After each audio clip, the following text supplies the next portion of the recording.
This fucked up infected motherfucker with guts hanging out of his mouth just spit a bunch of toxic snot at me. Hey, I'm Roger Craig Smith, voice of Kyle Crane. Together, we are gonna take that bastard down. Kidding me? You kidding me? We're back. We're back. That you're back as a legendary hero. Yes. So, where has Kyle been for all of these years? I was going to ask you guys that, but apparently, well, believe me, for about the last 9 years, I've been wondering, what happened to Kyle? So for 13 years, he was being like experimented on brutally, and he's out for revenge in Dying Like the Beast. So, well, it's been the decade actually. Yeah. Since you've been a voice actor for Kyle Crane. Yeah. So, how was it to be back? Amazing. And honestly, like throughout the years, I've had like fans come up to me at like fan conventions and that kind of thing, say, you know, do you think he's ever going to come back? And I'm like, I mean, spoiler alert, did you see what happened to him at the end? And so I was always kind of thinking, no, that was just a one and done kind of a gig. And then you guys reached out, and seeing what you guys had created for the Beast was just was exciting. So it's very surreal, and it's a trip to be older and revisiting things that you've done at a certain time in your career, and then revisiting what it was like to be younger, and remembering like what that was, and now to be coming back to this, it's a real treat, because it's not something that happens all the time in this industry. So I'm thrilled, and I hope everybody enjoys what we're doing. And speaking of older, Kyle is older as well. Yes. So, did anything change for him? Well, yes. This is.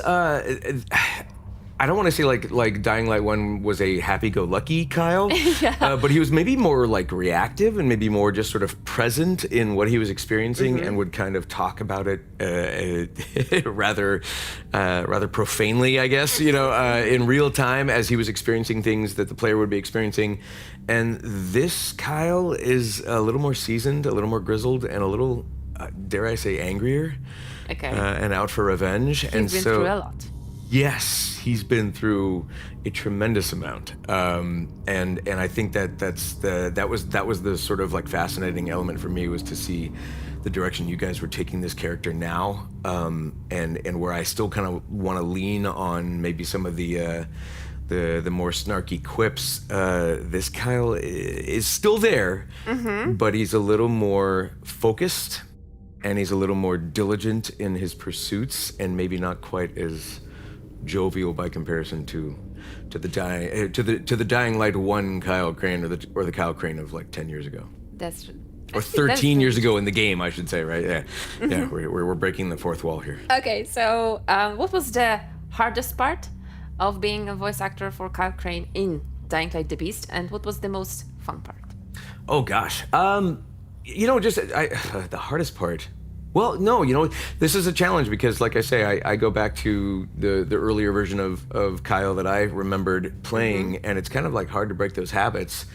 And even though it's later in the timeline, and it's later in my life as well as Kyle's, I guess the hardest part was just trying to like hone in on, and we were all working on trying to find like this version of the character that would still feel like it's Kyle, but Kyle 13 years later, and Kyle after having gone through unbelievable trauma, torture, experimentation, and yet not losing those little flavors of Kyle that I think are what resonate with fans and with players. So it's not the hardest part. Really and truly, just the hardest part is just screaming and yelling for video games in general, and obviously Kyle being Kyle, there's no shortage of that. But I would say the most enjoyable part is just the writing is always such a blast. Getting to revisit this character and getting to be a part of this world again, and especially with this amazing sort of like standalone kind of, it's its own world. And what was really neat to see is how you guys craft in a very crafty way, built something that was just going to be, you don't have to know Kyle Crane of old, you don't have to know Dying Light 2, that if you just start with this, you're going to get hooked, and you're going to want to go back and play 1 and 2 as well. But that it also kind of serves as a nice tie-in between those two games. And so, yeah, that was an enjoyable thing, is just kind of constantly going, oh, you guys, you worked that in, you figured that out. That's really cool. And he's just a fun character. Like, I really enjoy playing Kyle Crane. He's a very, very fun, sort of like at times when he's put upon and when he just reacts in kind of a sarcastic way. I've always enjoyed that about Kyle, because it feels real. That feels, it's not just some superhero who is never fazed by things. Kyle can very much be fazed. The old Kyle was very much fazed. This Kyle, not fazed anywhere near as much.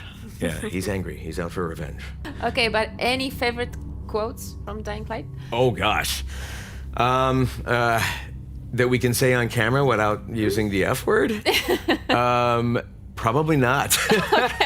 I always, in fact, when I do autographs for anything, when fans will bring like a copy of the game or that kind of thing, or they bring like posters or that kind of thing, it's the only autograph out of all the work that I've ever done that I allow cursing on, just because Kyle Crane tends to be very flowery with his language.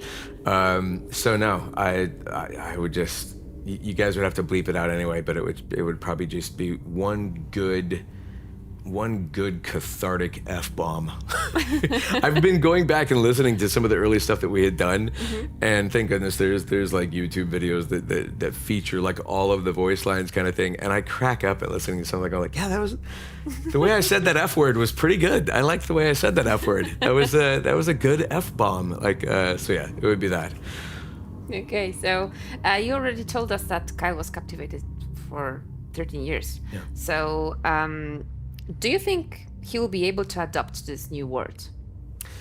You know what? Yeah. Well, yes. I mean, if there's one thing that Kyle Crane does, it's adapt. I mean, like, my gosh, like when you think of what he was dealing with and how he was quickly sort of coming online and coming up to pace with Dying Light 1, and now you've got him much more seasoned, and he's hell-bent on revenge. So I don't think adapting is going to be his problem in this game. It's probably going to be other things. No. Other things. Dun, dun, dun. What does Roger mean? You've voiced so many characters in video games, but can you please tell us what's unique for Kyle? For Kyle, I think that's a great sound. Squeaky shoe, sorry.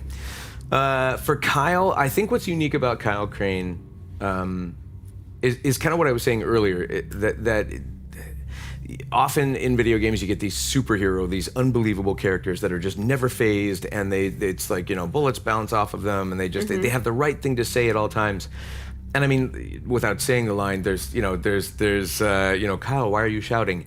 And it's when he responds with like, I'm shouting because his response is like very real in why he's yelling and why he's shouting. And it's just, so there's a groundedness to Kyle Crane, even though it's an outrageous world, it's an outrageous sort of scenario, it's an outrageous thing that he's dealing with. I think what I like about him and what makes him unique as a protagonist is just that he's, even though he's doing impossible things and running and jumping and doing all this stuff, and that there's a real element to some of his reactions, and he just seems kind of like he's sort of put upon, which you don't often get in heroes. Usually they're just like fists on their hips, and they always have the perfect thing to say and that kind of thing. Kyle, he's not perfect. He doesn't get it all. He doesn't always get it right. And so that sort of real element to him, I think, is what makes him unique as far as like a lot of characters that I've played in the past. Like he's believable in that sense. Yeah. And I have a last question to you. Okay. Like, imagine I'd like to be a voice actor. Okay. What is your advice? Oh my gosh, that's always, we get that question all the time as voice actors, and I honestly don't know what to say very often, other than acting is acting is acting, and we often delineate, video game voice acting versus animation voice acting versus acting versus voice acting and all that kind of stuff. And it just acting is acting is acting. So if you're curious about wanting to become a voice actor, go pursue acting to begin with. Go take acting classes. Go do theater. Go do musical theater. Go take dance lessons. Go be, if you're a musician, keep practicing your musical instrument. It's more just like stay curious, stay passionate, stay focused on what you're trying to achieve. But any advice that I give you right now, I've been doing this for 20 years, and it's like, I go back to how I started. If I told you to do that right now, it's like, they'd laugh at you. I'd be like, well, take your CD-ROM with your, voice demo on it and go knock on the door of a production facility. And it's like, nobody does that anymore. It's online, it's MP3. So, just be curious and passionate about acting. And if you're going to wind up getting into VO as one aspect of your acting career, you're going to find a way. You'll find a way. It's really the final bit of advice I've been giving to people is just saying, look, you're never going to have my career. And then people go, oh, and I go, and I'm never going to have yours, because however I got into the business is how I got into the business. And everybody that I work with, who I'm such huge fans of, because we all are big fans of one another, they all have different stories about how they got started and how they got in. And so hopefully that's inspiring to people, that you could just say, hey, you're going to find a way. You're going to be the one to figure it out, because I could tell you what to do. It won't work for you because it was what I did.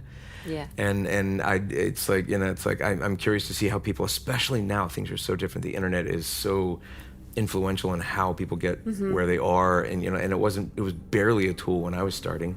So yeah, it's, just stay curious, stay passionate, get ready for a lot of rejection, and stick with it, Yeah, you're constantly rejected. Thank you, Roger, for your time. Thank you, Paulina. Thank you. Fuck. Yeah.